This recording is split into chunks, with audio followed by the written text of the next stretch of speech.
Ladies and gentlemen, eno ye face y'omutemu eyatta Dana Skies okunoonyereza kuzuuse ng'omuntu oyo gwentaddewo eyasse Dana Skies. Kiki ekyasse Dana Skies? Ekkubo lya Dana Skies lye yakwata lye lyamussizza. Bayibuli egamba nti Yesu ly'ekkubo n'amazima n'obulamu.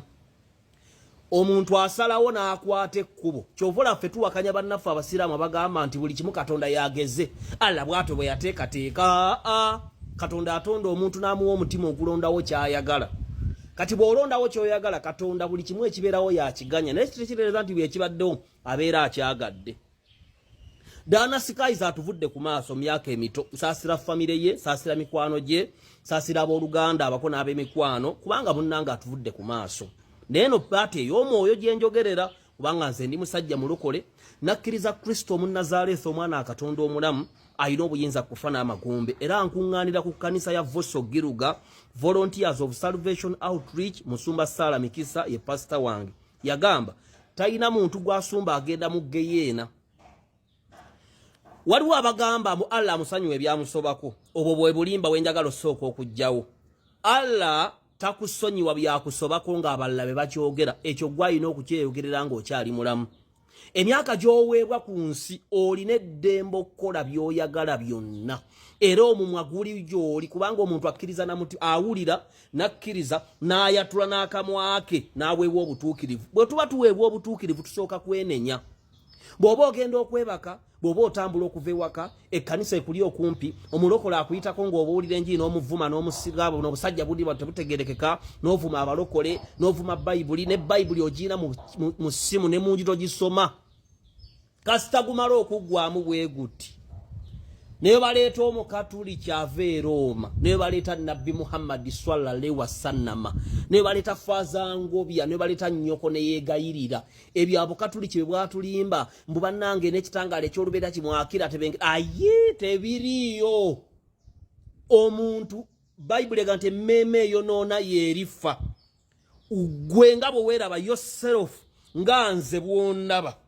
Nze nteekeddwa okukola ku bulamu bwange. Nze nteekeddwa okusaba ekisonyiwo. Nze nteekeddwa okukwata ekkubo ery'obutuukirivu. Of course ekkubo ery'obutuukirivu liririmu kwe kugoberera Yesu Kristo omulokozi. Balokodde babeera baki? Balokole. Ojja kuŋŋamba nti amadiini tegaliiyo.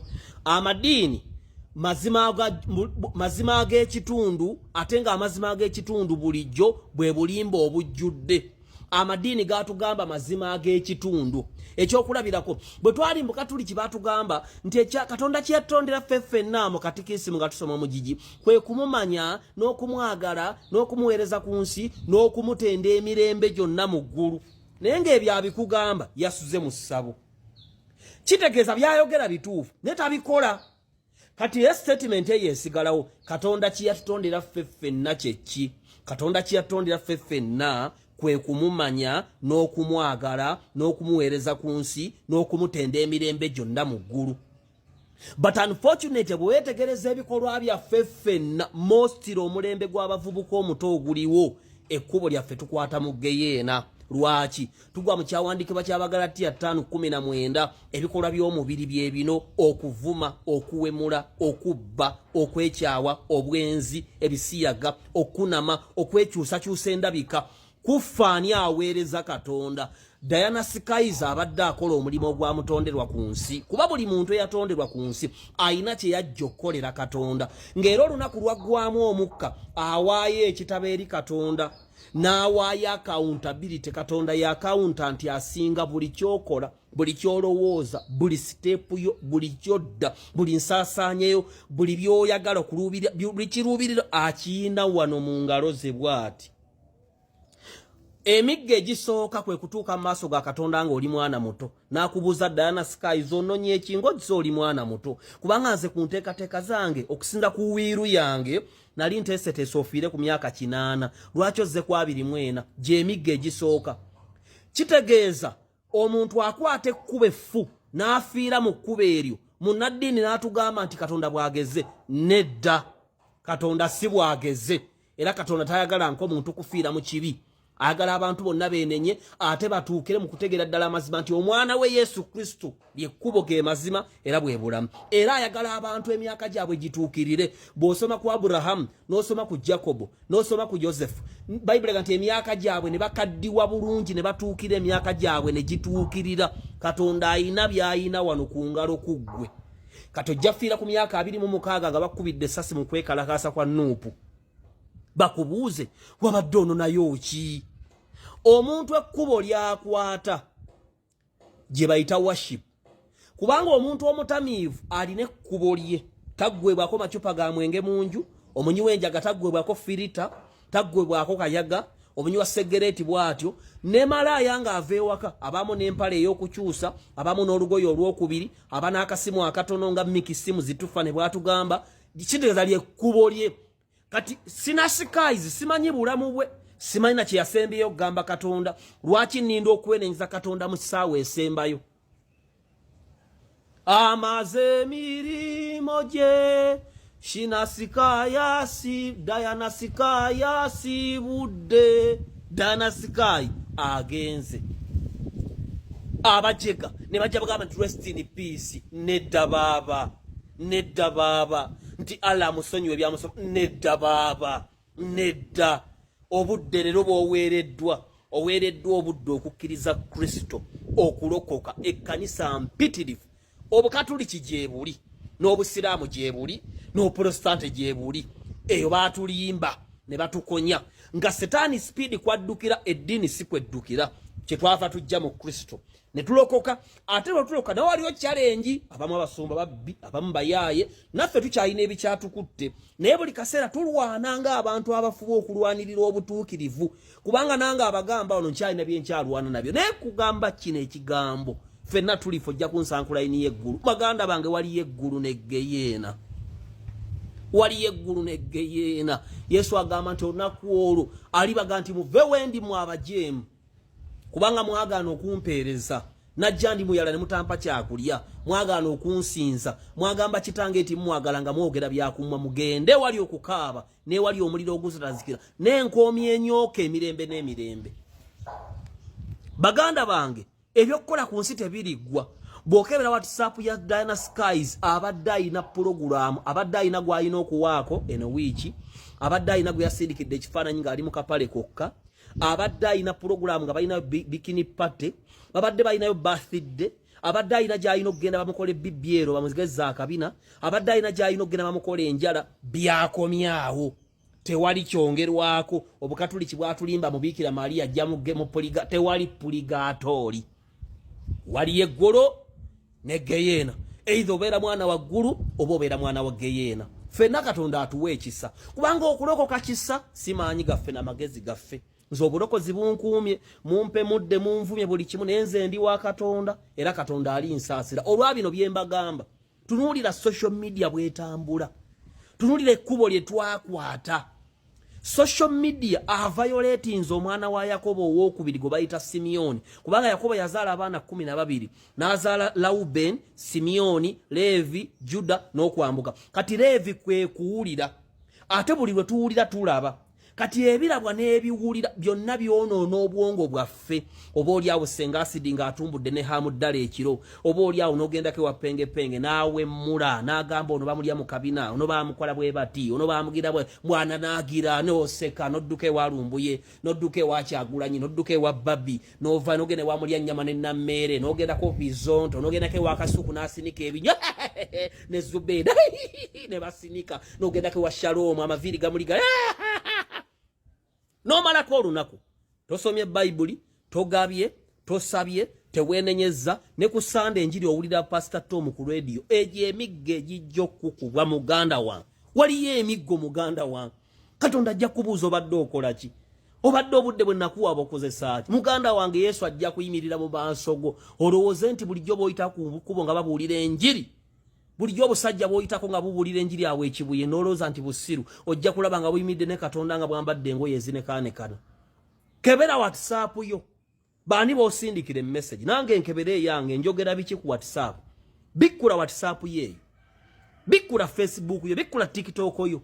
ense kwata ne kuwanika ekwata Jeruton ne muteka agulu kati Jeruton ye mukazi asinga amabina ne muwanika ne kwata Apple ne Sam's furniture ne bawanika bwe bati nabo ne batambulanga balaba ensi yaabwe ne kwata Mirembe furniture ne bawe simanya Kasagga furniture ne kwata Kasagga ne kwata Sefuko ne muwanika ne kwata Mikisimu zitufa ne muteka agulu ne kwata Kasuku ensi yeriwo kuwanika ne Kristo nga ali mu kinnya wansi kyokka nkubuulira obudde bugwayo kubanga Yesu agandijjanga omubbi tomanya oyo Dana Skies yategedde nti leero taazuukuke era abadde ne pulogulaamu leero but unfortunately bambi n'avambula mbwesi ku myaka emito byonna bikomyawo kasita offensi ng'ekwerabira ng'okkamagombe mu nvunyu naye bw'oba obadde ne Kristo genda owulize oluyimba lwa Bugembe nti buli lw'omukowoola ye Mukama abeerawo Yesu yekka yajja kuntaana bw'ofa ne bakuteeka eri mu bitooke gye babaziika Yesu yekka yajja kuntaanaayo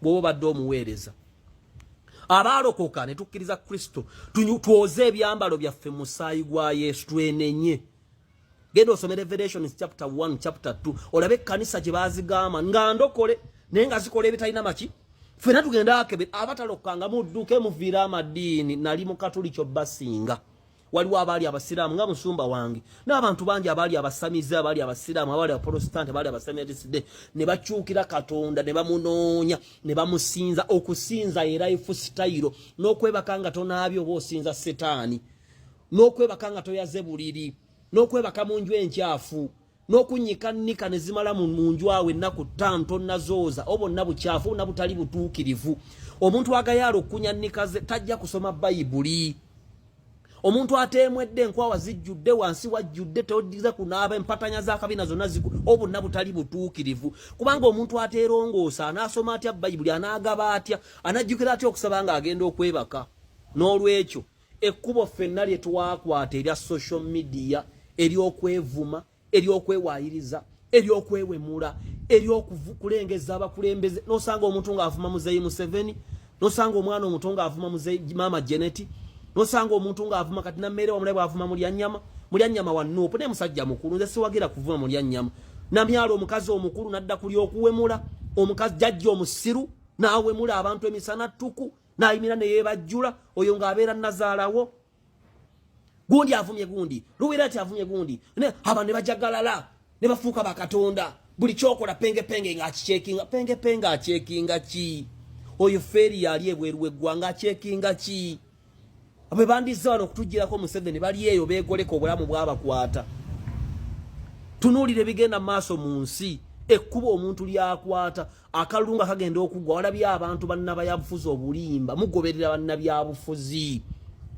Nambooze yamala dda okwogera nti walituuka mu ggulu nga Museveni waali ng'alifuluma ng'agenda mu Geyeena yakyogera misana ttuku ate omuntu nga bw'ayogera weegendereza ebigambo by'ofulumya mu kamwako kubanga Yesu kino kye kitawanya Abayisiraamu Katonda teyeegadanga na muntu kuzaala Yesu wabula Yesu kye kigambo kya Katonda ekigambo kitonda ne kifuuka omuntu ne kitambula Nambooze yagamba taligenda mu ggulu ye mwana wa Geyeena kuba mu ggulu ajja ssangayo Museveni ng'ogoberera oyo ng'ogobera akakasajja ka Kyagulanyi akasula mu malaalo juzi mwagale bakakubya akalune keebuzaabuza kakomyewo kali mu malaalo ffe ng'abasajja abategeera Katonda ekyomanya lwaki Kyagulanyi alabikidde mu malaalo buli serebu kyakola kyetegereze Kyagulanyi kye yakoze okgenda mu malaalo yakimanyi ne baseka bambi ali mu malaalo g'abazadde be bambi bwagaweeweeta mbw ayogera eri eggwanga oyo akulembera enze ng'ogoberera zaake bw'ogobera gundi ani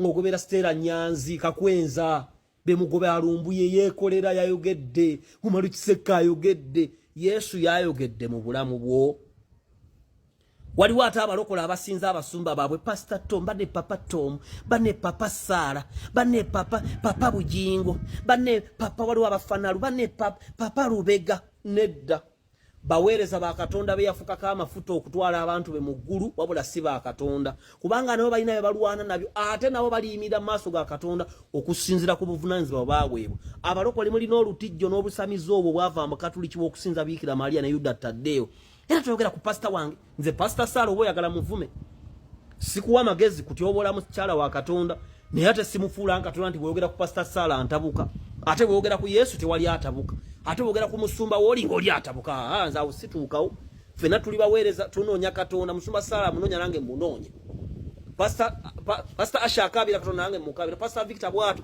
ne Pastor Tom Bwato ne Pastor Bujingo fena tukabira Katonda fena kunsi wabula waliwo abatusukulumyeko nga bawe obuvunanyizibwa eriffe n'olwekyo nagamba bavubuka nga akaluka natira okutuuka waliwo omuvubuka awo so omuvubuka oyo wali ku TikTok musolo mutegeera abadde yeewagala protest vote nengendako ne ku live ye nangamba yayi nokakuuma yakomyewo n'olubalo olunene bweru ayinza n'okutadda muterera mutwe ani amugamba akuuma akalunze namugamba ngenda kulonda nzire ewaka omukazi abadde akola ku Moon TV bagenda kwekalakaaseeyo simanya munde bali bamukubirayo amasasi abe wa Muwanga Kivumbi ani yabatumeeyo twabagamba bannanga abasajja mu baveeko Muwanga Kivumbi agenda kwogera ne Museveni bamute ne abantu 7 bafudde olinga Katonda akugererako ogende ku protest vote abakulembeze oba babi oba balungi bagambye omala okulonda dde wakati nze nja kakuuma bakubye essasi ofiiridde ki Yesu lyekkubo n'amazima n'obulamu